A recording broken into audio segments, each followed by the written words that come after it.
Olá, gente! Vamos dar continuidade ao nosso curso de pós-técnicos em urgência e emergência.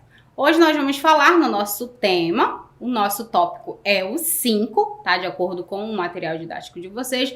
Nós vamos falar sobre os cuidados de enfermagem na administração de medicamento direcionado à obstetrícia e ao paciente neonato pediátrico, tá? Lembrando que as dosagens para pediatria e para neonato são bastante diferentes e nós temos que ter ali um cuidado redobrado, tá? Porque qualquer dosinha a mais a gente pode comprometer essa criança ou esse neonato.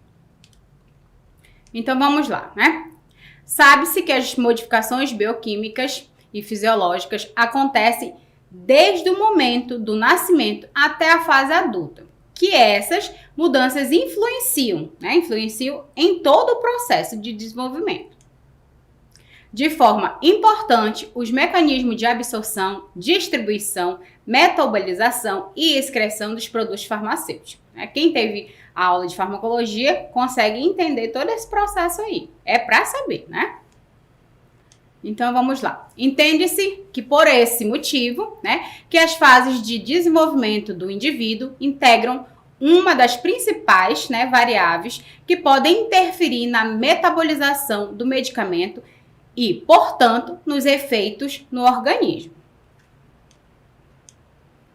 Os fatores específicos ao sítio de administração, né, interferem diretamente no processo, com o exemplo do pH gástrico, o tempo de esvaziamento gástrico também, a colonização bacteriana, intestinal, a produção de suco biliar, a perfusão gastrointestinal, interfere diretamente na absorção, tá, de drogas administradas por via oral. Lembrando que toda medicação ela vai passar pelo mecanismo de primeira passagem, de segunda passagem e assim sucessivamente. A maioria das medicações elas são excretadas pelo rim, mas em algum percentual também é excretada por de outras formas, né? No organismo materno, as modificações gravídicas gerais influenciam sobremaneira, tá, nos processos de absorção, distribuição e principalmente no metabolismo e excreção dessas drogas. Lá na fase gravídica, né? Então, quando esse bebê ainda está em desenvolvimento. Acredita-se que a produção de ácido gástrico no prematuro, principalmente menor de 32 semanas, seja menor que a do RN a termo, tá? Até a segunda ou terceira semana de pós-natal. Outro fator relacionado à idade que interfere na absorção de drogas administrada por via oral é o termo, tá? O tempo ali também, tá? O tempo relacionado ali é do esvaziamento gástrico. É importante, né, a gente saber se esse paciente está tendo uma boa metabolização.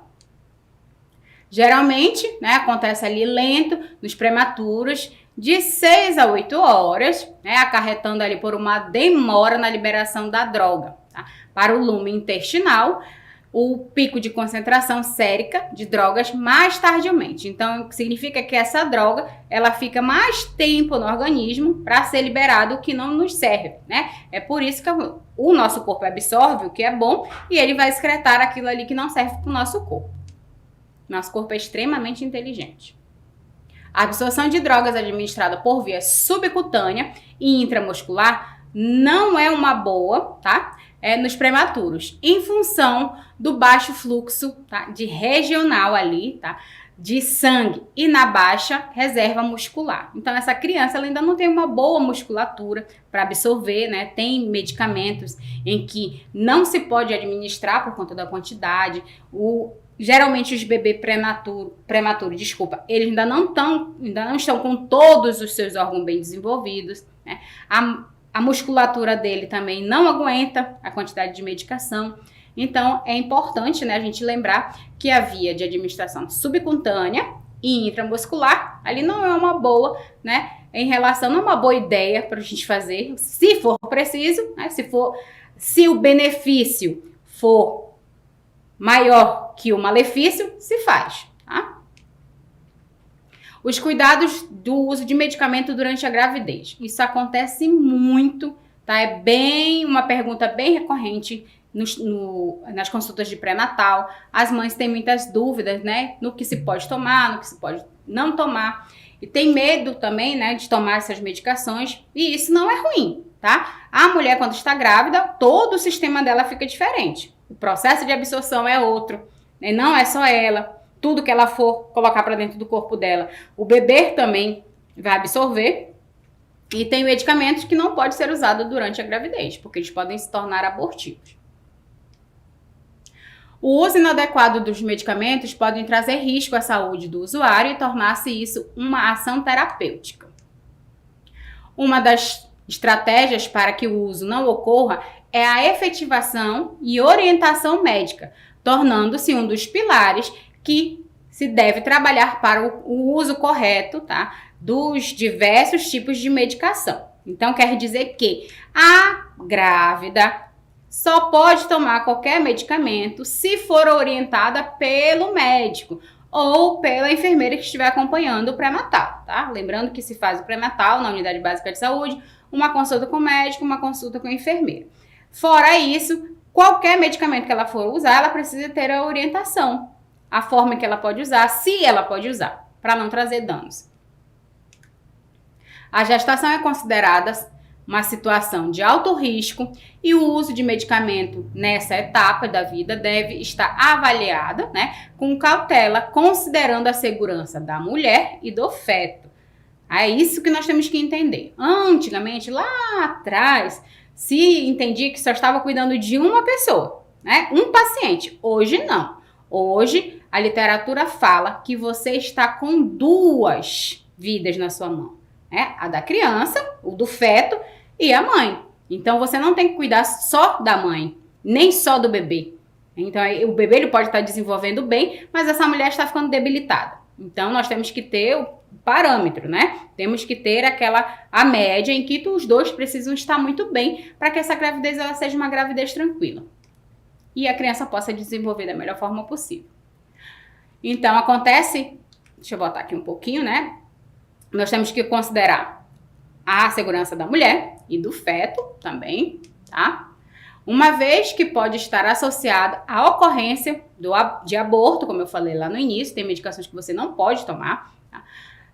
Morte neonatal, anomalias fetais e entre outros. Tem medicamento que pode causar ali, né, anomalias nessa criança, ela pode nascer com má formação. Dessa forma, deve-se garantir a prescrição de medicamentos para a gestante, que essa seja feita, né, apenas quando estritamente necessário e que os medicamentos sejam mais seguros, né? Tem medicação que a mulher não pode tomar de jeito nenhum quando está grávida, mas todas as medicações que forem prescritas pelo médico, né, são aquelas que são seguras, em que essa mulher pode tomar tranquila, com orientação, sem medo, né, não fazendo alta medicação. Ah, porque minha vizinha estava grávida, tomou essa medicação e fez bem para ela. Ah, nem tudo que serve para Chico serve para Francisco. Lembrando, cada corpo é um corpo e reage de forma diferente. Além, né, da adoção de estratégias de revisão de prescrição, quanto os critérios de contraindicação, dupla checagem, independente de disposição e administração. Existem mulheres que não se dão de jeito nenhum em fazer o uso do ácido fólico, do sulfato ferroso, passam mal, né? Que são esses medicamentos, são os medicamentos que nós usamos durante o período da gravidez. E aí nós vamos adaptando, nós vamos ver se essa mulher tomar antes do café da manhã, ou depois, ou na hora do almoço, ou com o estômago cheio, ou com o estômago vazio, como é que vai acontecendo, a gente vai verificando, ok? E também na hora de administrar, nós temos que saber exatamente as dosagens certas, tá? O acompanhamento do pré-natal com a equipe multidisciplinar é benefício às gestantes em comparação ao mesmo com o atendimento por um único profissional. Essa mulher, durante todo o processo da gestação, ela vai estar sendo acompanhada pela equipe multidisciplinar, tá? Vai estar sendo acompanhada pelo médico, pelo enfermeiro, pelo pelo dentista, pela nutricionista, se preciso for, pelo psicólogo. Então, ela tem à disposição uma equipe multidisciplinar para que ela possa ter uma gravidez tranquila, visando ali a orientação e o auxílio ao prescritor na escolha do medicamento mais adequado para a gestante, né, que é importante. Também, muitas das vezes, né, a gente, como profissional, nós vamos querer ofertar o melhor medicamento, né, aquele medicamento que pode gerar menos malefícios para essa mulher, ou mesmo ter menos efeito adverso, né, que ela não venha sentir tanto. Mas, infelizmente, essa mulher ela não vai ter condição para ter essa medicação. Já existem vários medicamentos de nova geração, que vêm com as quantidades exatas para essa mulher não ter tanto, né, desconforto, mas infelizmente ela não vai ter condição financeira para isso. E aí nós temos que adequar o que for disponível para essa mãe, tá? O que se tem ali na unidade básica de saúde que ela possa fazer o uso. Então aí nós vamos classificar, tá, os medicamentos de acordo com o risco associados ou o uso durante a gestação, a gravidez. Os medicamentos, assim, eles são de acordo com as categorias em 5: A, B, C, D e X, com base na ausência ou presença de dados sobre a segurança de seu uso, sua duração, a gestação, né, conforme o tipo de estudo e resultados obtidos. Então, o médico ele vai avaliar custo-benefício, vai avaliar se o malefício, né, for maior que o benefício ou benefício maior que o malefício, e aí tudo isso aí quem vai decidir é o médico ou a enfermeira que estiver ali prescrevendo, né, esse tipo de medicação. O medicamento da categoria de risco A não demonstra risco para o feto no primeiro e demais trimestre, de acordo com estudos em mulheres. O tipo B não demonstra risco fetal em estudos com animais, mas não há estudo no ser humano para essa averiguação. Tipo C, enquadra-se ali nos medicamentos que revelam efeitos adversos ao feto em relatos com animais, não havendo estudos controlados em mulheres e animais. As drogas ali que são da categoria D apresentam evidências positivas de risco fetal e humano. Os benefícios do uso em gestantes podem ser aceitados. E aí é a relação do custo-benefício, né? Por fim, as medicações que estão ali na categoria como risco X revelam efeitos danosos sobre o feto que ultrapassam os benefícios de acordo com o estudo em animais e seres humanos, tá? Lembrando que hoje, graças a Deus, nós temos aí uma lei que impede, né, o estudo de esses medicamentos ou qualquer tipo de estudo científico para fazer pesquisa em animais, tá? Graças a Deus nós temos isso. No Brasil, essas informações precisam estar prescritas na bula dos medicamentos e registrada na Agência Nacional de Vigilância Sanitária, tá? Mas, meu Deus, a gente vai ter que ler toda a bula. De preferência seria, mas na maioria das vezes não se faz isso, né? Então, nós temos que nos atentar, né, e pedir bastante orientação a quem está prescrevendo, para que ele tente explicar, né, de uma forma clara. Claro que quando você for falar com um leigo, ele não vai entender da mesma forma que você está entendendo, da forma que você entende sobre essa medicação.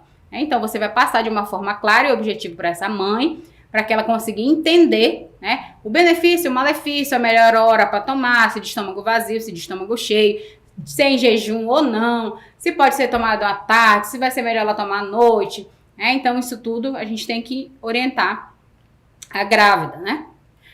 E aí, qual também, né, qual a medicação que também pode ser relacionados às fases em que essa mulher está de gravidez também, tá? Os medicamentos básicos para o uso obstétrico. Ocitocina, que é um medicamento que se usa, né, para a mulher aumentar ali as contrações. Inibidores de contratibilidade uterina, o sulfato de magnésio, anti-hemorrágico, a hidralazina de 20, nifedipino de 10, aceleradores de maturidade pulmonar fetal, antibióticos, anestésicos, analgésicos. Olha só, quando nós falamos em relação a essas medicações, todas essas medicações elas vão estar de acordo com a miligramagem que o médico prescrever, tá? Os antibióticos, tem antibiótico que não pode ser tomado, tem anestésico também que não pode ser usado, né? Tem analgésicos também que não podem ser. Então, toda essa medicação só pode ser, tá? Passada para essa gestante de acordo com a prescrição e dosagem do médico. Ela não pode tomar avulso, como nós falamos, né? No tópico 5.2, nós vamos falar sobre o esquema de Pritxant de Zupen. É um nome bem complicado de dizer. Vamos lá. Desde a publicação dos resultados do ensaio colaborativo sobre a eclâmpsia, o sulfato de magnésio passou a ser a droga de escolha para o tratamento da eminência de eclâmpsia e da eclâmpsia em si, o tratamento ou já da eclâmpsia no momento, tá? As revisões, que são as sistemáticas, indicam que o sulfato de magnésio é o mais seguro e eficaz, que a fenitoína, o diazepam, tá? A clorpramazina, a brometazina e outros. Então, esse ali, de acordo com esse estudo, ele é o mais indicado para a eclâmpsia.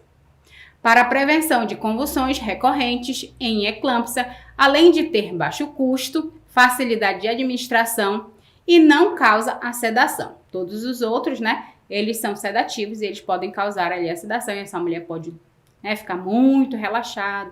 E a gente sabe que quando essa mulher toma um ansiolítico, nós temos que ficar também monitorizando essa mulher porque ela pode decair, né? Os principais esquemas de uso do sulfato de magnésio são os Pritson e o Disurp, que devem ser empregados de acordo com a experiência de cada serviço, uma vez que são consideradas de igual eficácia. Então, tanto um quanto o outro tem a mesma eficácia, mas aí quem vai determinar é quem está ali na hora da ocorrência, é o médico, e aí ele vai optar pelo que ele se, né, adequa melhor. Em 1955, o Pritchard descreveu o esquema terapêutico intramuscular para a eclâmpsia e pré-eclâmpsia grave. O esquema preconiza a manutenção por aplicações intramusculares de sulfato de magnésio a cada 4 horas, ou que causa, né, muita dor. Infelizmente, ele causa muita dor e ocorrência de hematomas nas pacientes, né? Lembrando que todo medicamento, ele tem um benefício e ele tem um malefício, né? Infelizmente, não se pode ter tudo, né?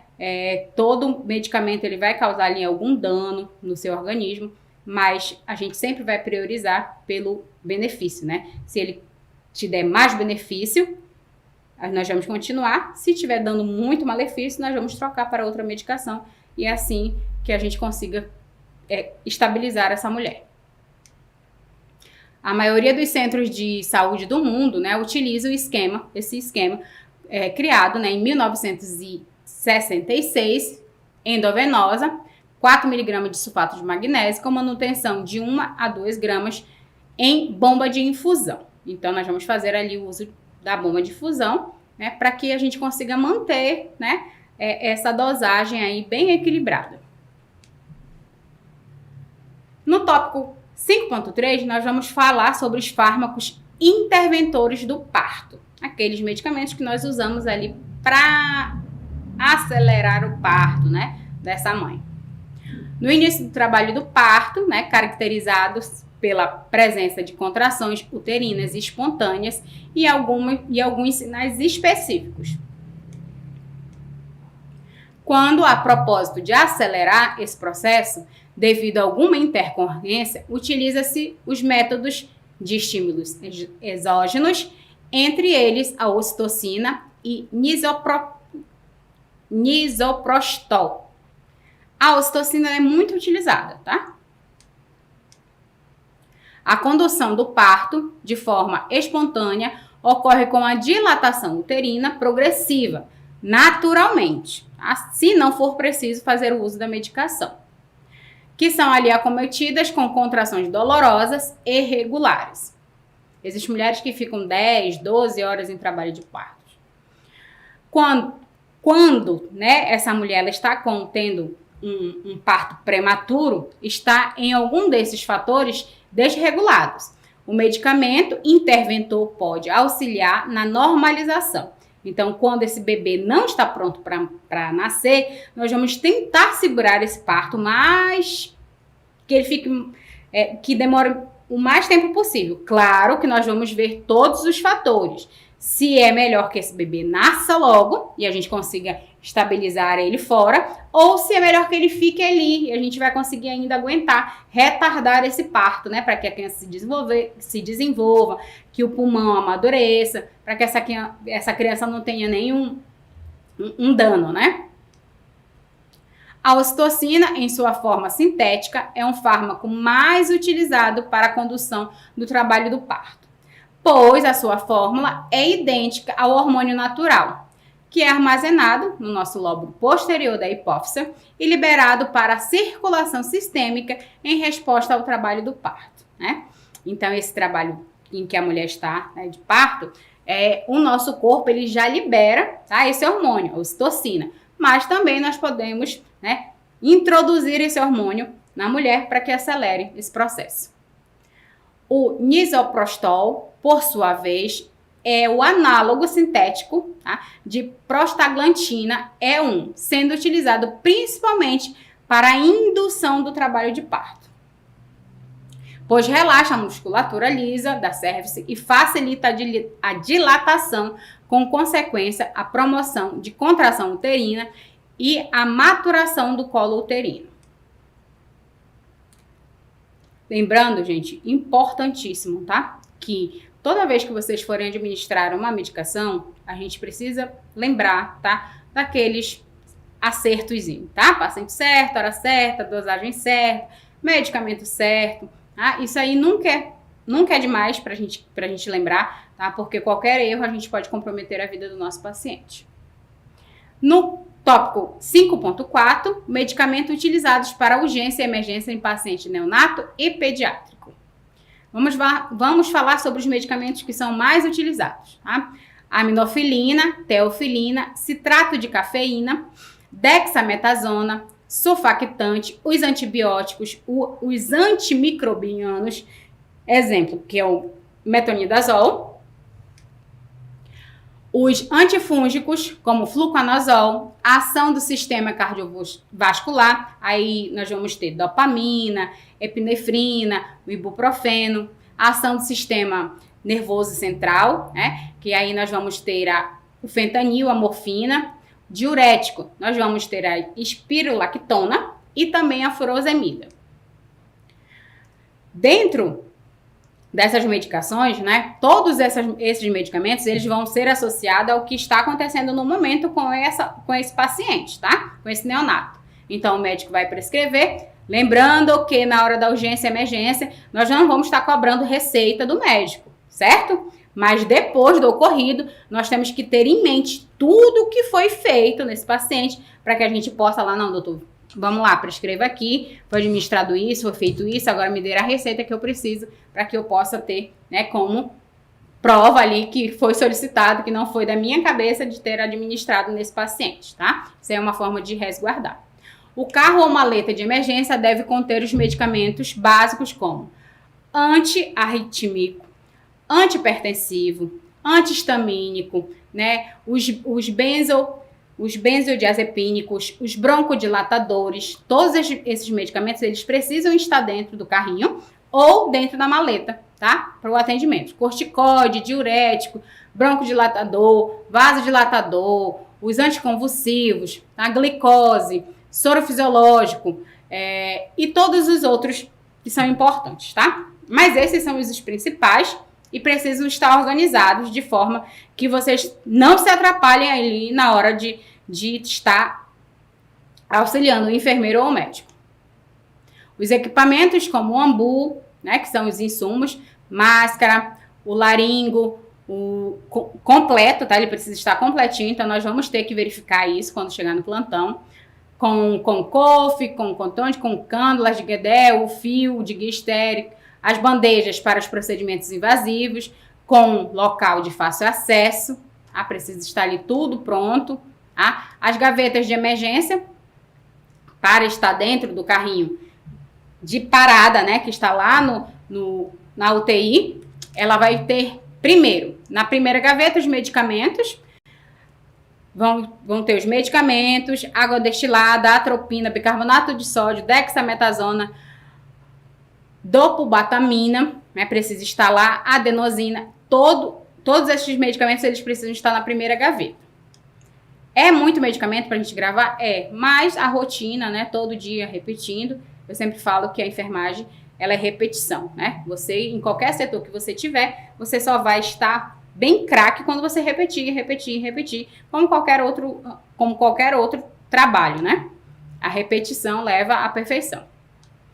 Então, aqui nós vamos, na quinta gaveta, nós vamos ter soro fisiológico, soro glicosado, né? Soro de 250 e água destilada. Então, todos os outros medicamentos, né? Os medicamentos ficam na primeira gaveta, nós vamos ter as gavetas também que vão estar com catéter, nós vamos com scalper, com gel, com agulhas, com seringas, né? Tudo organizadinho de acordo com a necessidade, né? Nós vamos utilizando e depois vai ter que ser reposto, ok? Então, olha só, esse carrinho de emergência, quando vocês receberem esse carrinho de emergência, é para estar lacrado, tá? Nós só vamos tirar o lacre desse carrinho quando for a hora do uso da emergência. Claro, nós vamos tirar o lacre, nós vamos utilizar todos os medicamentos e esses medicamentos eles vão ficar todos em cima do carrinho de parada.